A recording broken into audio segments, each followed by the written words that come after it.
Hey, what's up you guys? It is Forge here and welcome back to another episode of All the Mods 10. And you'll probably notice some differences in the base this episode. We've got some more of the path running along here and I've just got it running all the way through to here. And I've also completely re-terraformed and, flattened this area out over here because we're going to be working around here today. But also I have removed a lot of the trees, something that I do plan on putting back. But for now, I just kind of want to have it open so I can kind of work in the area. So at the end of the last episode, we talked about enchanting this armor and I still haven't been able to get around that yet, unfortunately, because some of these books are very expensive. This one for the boots costs 83 levels to get on here, and I did go mining quite a bit, but I've only managed to get up to 66 levels and it was taking ages to level up now, so I would like to kind of try and speed that up. And the way we're going to get this XP is with a good old-fashioned hostile mob farm, and I've gone ahead and I've designed a building up and I've got it here on my copy paste gadget, so let's go ahead and have a look. And I've gone ahead and I've collected all the resources for this, so this is where we're going to be building it. So let's go ahead and paste this guy in just with a simple right click and it'll go ahead and place in all the blocks for me. And now I get the fun job of flipping all the trapdoors because it doesn't remember that for some reason. So I've gone ahead and I have sorted this place out and I have literally no idea what this red beam is, but it seems like it's a waypoint, but I have no waypoint here. It must be a death one that's like glitched or something. But yeah, as I was saying, I have sorted this out. I've also sorted out the upstairs, and this was originally where I was going to put the mob farm, but I couldn't figure out a good way to fit it in here, so we're probably going to go underground with this guy for now. But before we do that, let's go ahead and get some stuff crafted up to make this mob farm possible. And to get us started, we're going to want this singularity XP drain just to get ourselves some XP, because we are going to need to get some of this chicken feeds, the cursed one anyway, and we need XP buckets for that, and this is the easiest way of doing that. So let's go ahead and make one of these guys, and we'll go ahead and we'll put him down here, and I'm going to need these buckets here, and I do not have much inventory space right now. And if we go ahead and stand on this guy, you'll see it's taking XP from my bar and adding it to this tank, and then we can just extract this into buckets like so. So I'm going to go ahead and make 2 of these GM chicken feed cursed. And now that I got the 2 of these, I'm actually going to need to go hunt for some chickens to feed these 2. And I found myself a chicken, so now we just go ahead and right click this and feed it to this guy, and he will go ahead and explode, unfortunately, but he will give us one of these rotten eggs useful for making dreadful dirt. So what we need to do with these guys now is actually use them on a 5x5 area of dirt, and I'm not sure if it works like it used to, but they did used to burn in the day, the dreadful dirt, and disappear, but I'm just going to do it in a cave just to be safe. So I've got the 5x5 set up down in this cave that I spent a bit of time lighting up because there were so many mobs in here. But let's go ahead and just right click here, and then we'll go ahead and silk touch this stuff so no mobs start spawning, and then we'll repeat the process.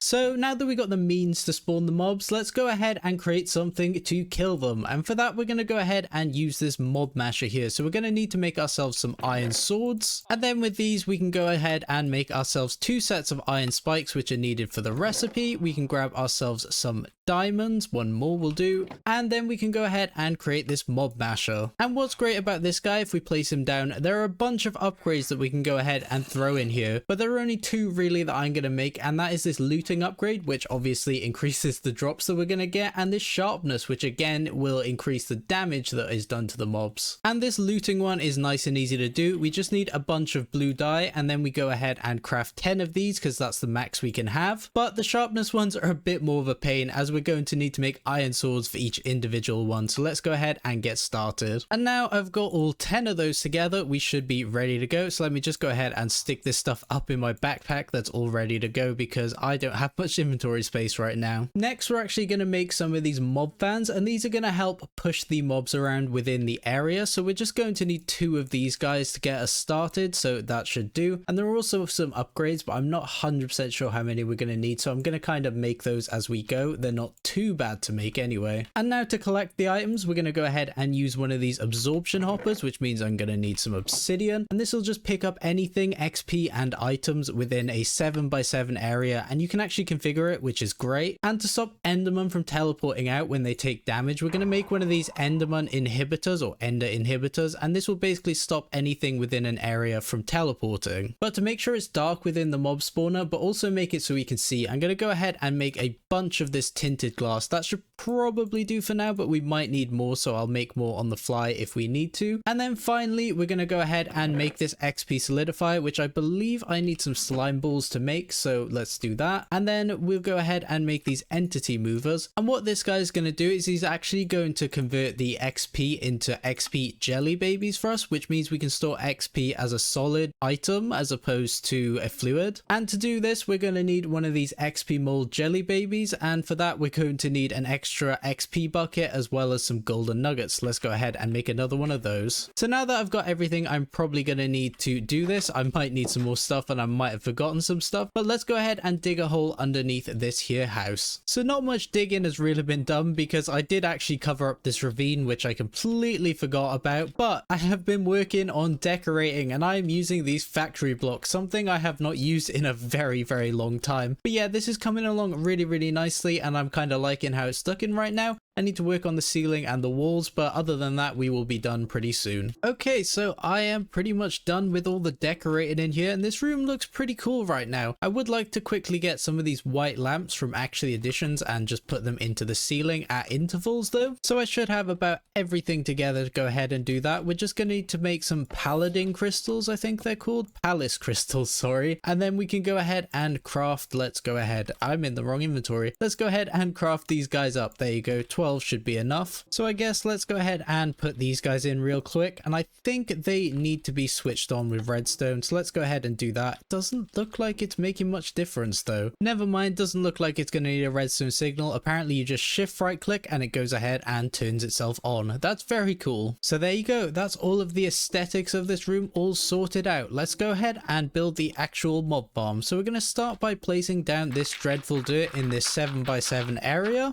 and then we're going to go ahead and install fans. I think we're going to put one on this bit here and one on that bit over here, so we'll go ahead and put it right there, and we'll put one there and one right there, and then we can show the area. So we're going to need this to extend so they push all the way into this corner over here, so we're going to need some of the upgrades. So in terms of the distance, I think we're going to need 8 of these in total, and we can go ahead and then put 4 of them in here, and they should now extend all the way over to here, and the same for this one. Although I have run into a slight issue, I'm completely out of feathers right now and I need some to make the width upgrades. So I've collected some feathers and I think we're going to need about 8 of these again, so let's go ahead and make those, and we can go ahead and throw half into here and that should cover all of the area. Oh, apparently not. Apparently we're going to need one more. That is a bit annoying, but I think I should have all the stuff. Oh, apparently it doesn't go more than 3, so we can't actually cover all this area, so I'm going to need 2 more fans by the looks of it. There have been some unfortunate victims here, but at least I'm going to have a lot of food for a while. But I have got everything ready to go. I've got all of these pushing over to this corner here, and that should be enough over to there, and then we should be able to push over to here. So now we need to head into this corner here, and we're just going to go ahead and break this block out and replace it with a lever, and then we can go ahead and put down the mob masher, and this does need to be redstone powered, hence the lever, and we can go ahead and put these guys in here, and that is basically all done. And one final thing we're going to need is the ender inhibitor, which I'm just going to go ahead and put up here, and this should stop any enderman within the area from teleporting. I think I already said that though. So we're going to go ahead and set up this vacuum hopper here, and on the west side by the looks of it we're going to want items coming out, and on the south side we're going to want the fluid coming out. And within this backpack here I just have a couple more things that we're going to use. Just for now I'm going to go ahead and have all of the items just come into this gold chest,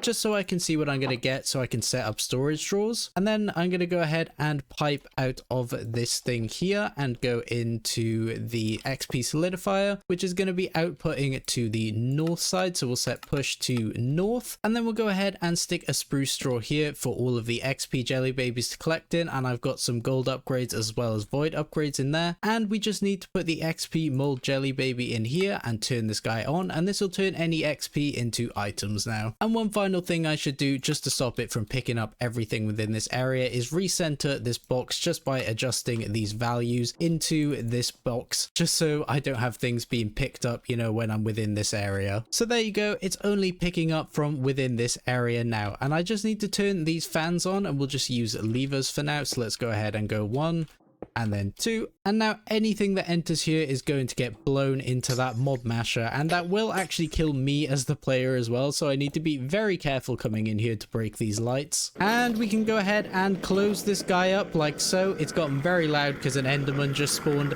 but as you can see, we have now got mobs spawning and they are basically going into that masher and getting killed. And also I should explain, I've left a 2 wide gap here just in case some big slime spawn like that and they go ahead and get stuck in the walls and glitch their way through. With this, now they can't. And as you can see in here, we have got assorted mob drops, including a diamond, because we get the cave creepers from the creeper overhaul mod spawning in here, which is great. So we're going to get emeralds, diamonds, gold. It's going to be amazing. And over here, we'll see that XP has started coming into here. And I think for every 1000 buckets, it's going to go ahead and make a XP jelly baby, which we can just go ahead and grab out then and eat. And it'll go ahead and give us some XP. And bear in mind, this is probably a very temporary setup, although this will be used mostly, but we'll probably go ahead and move it up to this upper building where I'm also going to have my storage drawers as well. I've been AFK for just a little bit and it seems like we've built up quite a good amount of these XP jelly babies. I've also had to add this logistical sorter to sort out all of the unstackable items. Some of these I would like to keep eventually, but I don't really have a good way of storing non-stackables, things like these scrolls from Iron Spells and the gems from Apotheosis. But anything I don't want for now is just getting trashed in this item trash can. And then I've got all of these items here, including 17 diamonds, which isn't bad for probably the 20 minutes I've been standing here. But let's go ahead and switch tracks and do something else for now, as we've spent long enough on that mob farm now, I'd say. And I want to do some more create. And what I want to do is set up one of those elevators from create right here in this mine shaft, so we can have an elevator that goes all the way down to our diamond mining area. So since we moved all the create stuff out of the basement last time and we haven't really got much space down there, I'm going to go ahead and just work outside in this area here where I'm eventually probably going to put my create workshop. So this is about where we were with this last time, and it's not too bad, but we are going to need a couple more things today. And to start off with, we're probably going to need to go ahead and get this basin, which is real easy to make. We should be able to do that right now. And then we're probably also going to need one of these blaze burners. So we're going to need an empty one first. So I'm going to need some iron plates and some netherrack, which I should have right here. So let's go ahead and craft this guy up like so. And then to actually turn this into a complete one, we're going to need to go ahead and right click on a blaze. So into the nether I go. And luckily for me, there are some right where I spawned. So let's just go ahead and right click and grab this guy and then get on out of here. So now that we got that, we're just going to need this mechanical mixer, which I should be able to make pretty easily. Let's go ahead and make a whisk. And then we're just missing the andesite casing, which I believe I do have some around here. Right, there you go. We got the mechanical mixer, and these guys work a little differently from plugging just a straight shaft into them. We're going to need to go ahead and actually hook them up to a cog. So let's go ahead and go like this and turn this guy sideways, and then we can go ahead and stick a slightly smaller one off the end of there just to speed it up. And then we can connect this guy, and it appears we are overstressed. So I'm going to need to actually add another water wheel by the looks of it. So there you go. That's all sorted. That second water wheel is in. Let's go ahead and put the blaze burner down and then the basin. And what we need to do now is actually activate this blaze burner with some sort of burnable fuel, which I don't have on me. And then we can go ahead and make ourselves some brass, which we're going to need for this elevator pulley. So what we can do is just right click on this guy and he's all powered up to go. And then I believe we just throw in the copper and the zinc, and it should go ahead and mix away and make us a brass ingot. So there you go. We've got 2 of those. And now with these, we can go ahead and just make ourselves a brass casing by right clicking, much like the andesite casing. So I should now have everything to go ahead and make this elevator pulley, just a brass casing, a dried kelp block and an iron plate. So that's that all done.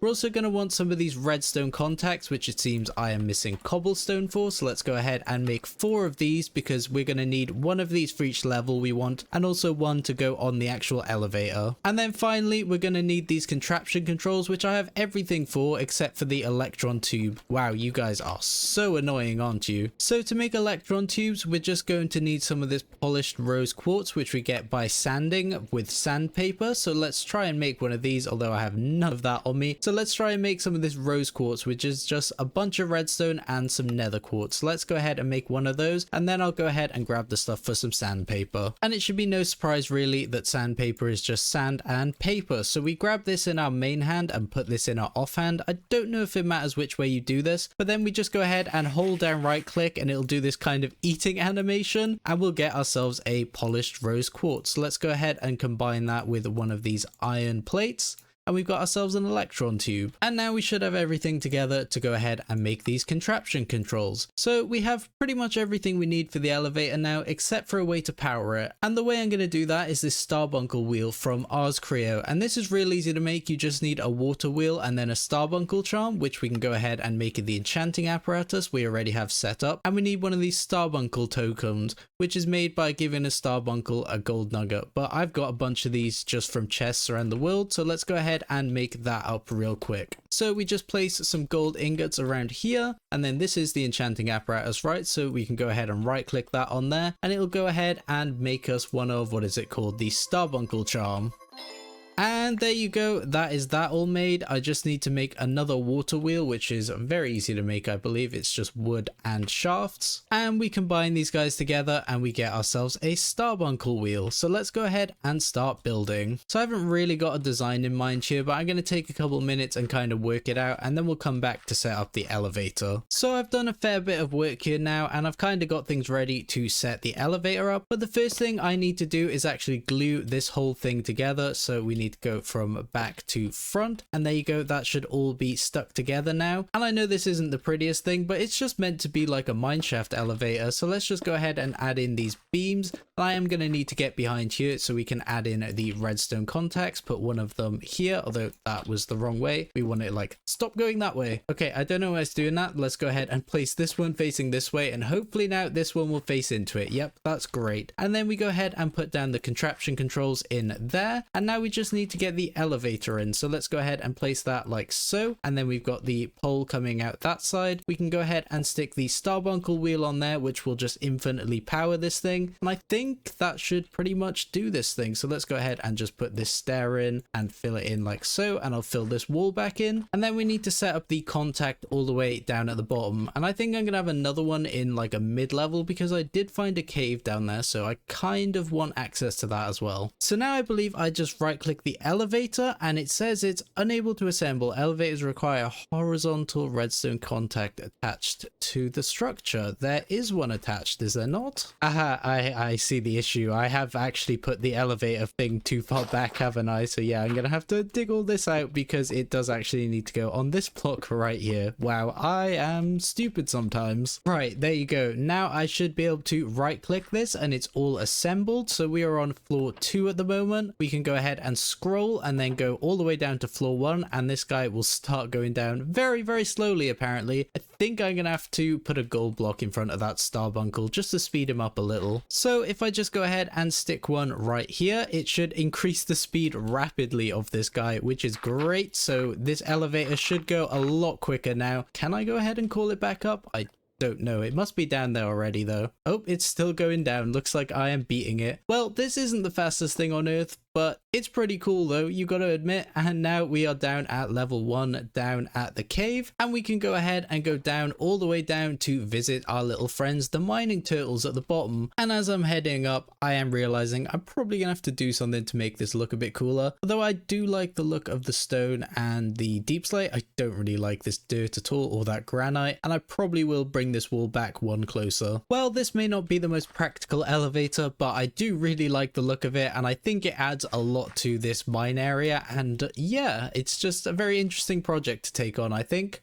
So this thing has been running for a good while now, and I managed to get myself up to enough levels to go ahead and enchant my Gambeson, my Leggard, and my boot, but I did not have enough for the Battle Mage's hood, as I need 86 levels, and currently I'm sitting on 65, and unfortunately these 4 jelly babies are only going to get me up to 66. But I should probably deal with this stuff now and start storing it up in drawers, so I'm going to go ahead and set that up upstairs and sort each of these into their own drawer. So I believe I have everything all sorted away into drawers now, and we have quite a bit of stuff to start off with anyway. But I'm gonna need to go ahead and make some stuff to help me out here. And the first thing is this linking tool, and the second thing is this configuration tool, and these are just for configuring drawers and kind of setting them up. And then also we're gonna go ahead and make one of these storage controllers. So let's go ahead and make 2 quartz blocks, a redstone comparator, which I have none of the stuff for. And now that I've got all that stuff together, let's go ahead and make the storage controller. And then we can just go ahead and place this guy down and get the configuration tool, not the configuration tool, the linking tool, sorry. And we just need to shift and right click to go ahead and link to this storage controller. And then we just right click on drawers to go ahead and add them to the system. So now with this setup, I can basically insert anything into this drawer and it'll go ahead and place it in for me. Like you saw, the diamonds and emeralds went ahead and went into there and there. So what we can do from here is we can go ahead and dig out under here and run a pipe basically all the way from the chests over to this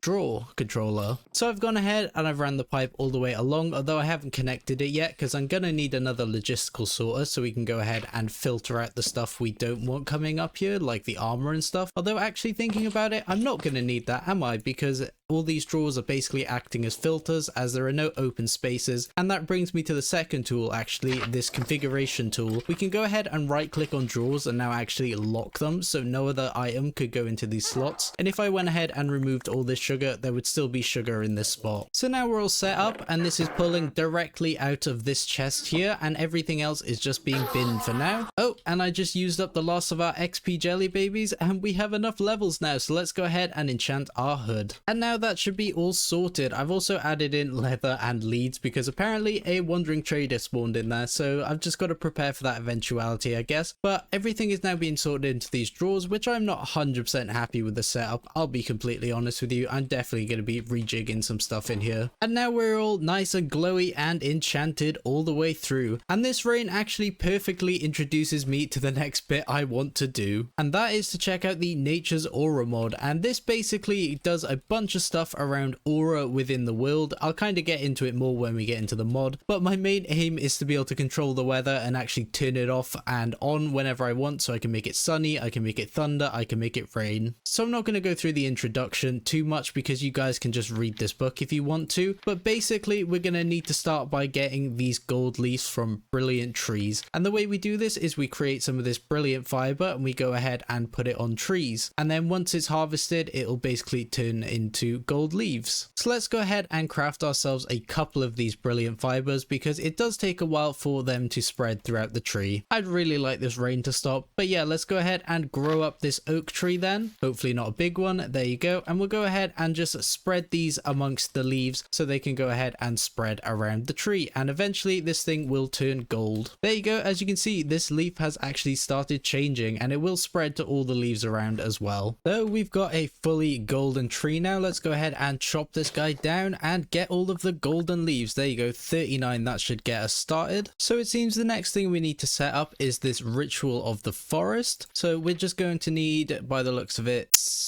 8 of these wooden stands, and we're also going to need some of this gold powder, which you just get by putting the gold leaves in your inventory by the looks of it. And a cool thing we can go ahead and do with this book is we can click this visualize button here, and then we can go ahead and basically just right click and set it to here, and now we have a little outline that we can go ahead and work off. So let's go ahead and make these stands, and we can go ahead and put those down in these spots here, and you'll see there's a completeness bar at the top of my screen. And then we just need to put this gold powder down around, and we need to get ourselves a sapling because this ritual is actually activated by growing a tree. So I've got an oak sapling now, and that should complete this setup. But before we start using all of this and stuff, I would like to actually start creating some aura, because when we use this ritual and when we use all of the things from this mod, it actually uses aura from the surrounding area. So we do need to actually replenish that, and that's what this chapter's all about. And we have an ancient tree basically that is the most basic basic way of doing that. And basically, as the aura levels decrease, this thing will bring them back to normal, although the tree will actually decay over time. So we need to go ahead and make some of these ancient saplings. Well, that's annoying. The tree just grew. But as I was saying, we need to go ahead and make some of these ancient saplings. So I should go ahead and get all of this stuff together. So I've got all the stuff together now. So let's go ahead and just put them on these stands like so. I think I've got everything right now. So there you go. And now we just need to go ahead and grow a tree in the middle of here, and it'll go ahead and start the ritual. But as you can see, we've now got some ancient saplings, which is great. So we can go ahead and actually grow these guys up. So let's go ahead and put one here, as we did just use some aura within the area. So there you go. We've got ourselves an ancient tree, and this will go ahead and probably decay over time, and then eventually it will balance out the aura. And if we come into this natural items bit, we can go ahead and have a look at this environmental eye. And essentially what this guy does is it allows us to see the aura within an area. So we should probably go ahead and make this guy up. And I think, yeah, this is a Ritual of the Forest again. So let's go ahead and set up to get this environmental eye. So we just need those 4 items, and then we can go ahead and grow a tree, and it'll start the ritual once again. And we should get ourselves an environmental eye in a couple of seconds here. There you go. And I believe you can equip this in your charm slot, but it should also just show me on the side of the screen the amount of aura in the area, although I'm not seeing that anywhere. Never mind, it is in the top left corner of my screen, and you can see it's about halfway full. But I don't think these guys can actually increase the aura. I just think they keep it at a balance. So it seems the next thing we need to do is actually bottle some aura with these bottles and corks, which is just a glass bottle and some planks. And basically we just go ahead and right click in an area, and if it's of high enough aura, we can get like a bottle of sunlight, or there's different ones for whether you're in the nether or the end. Yeah, so you get the bottle of ghosts in the nether, and you get the bottle of darkness in the end. I'm not 100% sure how you get this substance bottle though, but basically I just need to go ahead and collect some. So let's go ahead and collect up some bottled sunlight. So let me go ahead and find the glass bottles. So I've gone ahead and made up some of these bottle and corks, and basically I'm going to do it in this area because I believe this might drain the aura from the area, and I just want the balance to be kept. So let's just go ahead and right click, and we've got ourselves some bottled sunlight. So now that we've done that, it would seem the next step is to get ourselves one of these natural altars, and this is yet another multi-block structure, and we're just going to go ahead and set it up over here, I think, for now. So we're going to need to get a couple things for this. We're going to need one of these natural altars, which isn't too bad to make, although we're going to need a token of joy. And in addition to that, we're going to need some of these golden stone bricks, and we just get those from crafting stone bricks with brilliant fibers. So I've gone ahead and set up the ritual to get the token of joy, and that is just made with these things. This is just any flower. So let's go ahead and grow ourselves a tree and get ourselves, I think, one of these, or is it 2? You get 2 of them per, that's useful. And now I think we should just be able to go ahead and make this natural altar. So let's go ahead and set that up, and then we just need to go ahead and grow a tree, and we'll get ourselves the natural altar, although this one hasn't started for some reason, and that will be because I forgot to put the token of joy down. That's a bit annoying. Okay, second time's the charm. Let's go ahead and get started. So I should now have everything to go ahead and set this guy up. So let's go ahead and just place all of the things in that we're gonna need. So I've got kind of the outline in. Let's go ahead and just complete it with this natural altar. And as you can see, it is now starting to charge up, and we can see this because of the eye we have equipped again. So this should start draining the area of aura, and hopefully these trees will start doing their work. But essentially what we can do with this guy is we can kind of infuse different types of ingots. So if we go ahead and stick an iron on there and leave it for a second, it'll go ahead and transform into this infused iron. And it's similar with this gold. If we go ahead and put that on there, it will go ahead and infuse it. And I can't actually remember quite what this gives us. Oh yeah, it's this tainted gold here. I think this does take a bit more aura though. And there you go, we've got ourselves some tainted gold. And there's quite a few things we can do with these ingots, including making armor and tools, which have cool perks, and also getting to this shifting sundial, which is how we go ahead and change the weather. But for now, I think that'll do for Nature's Aura, and we'll continue on in the next episode probably. Oh, and I did not notice that the little eye thing shows up on my chest there. But anyway, I'd like to thank you guys for watching this episode, and I will see you in the next one. Bye bye.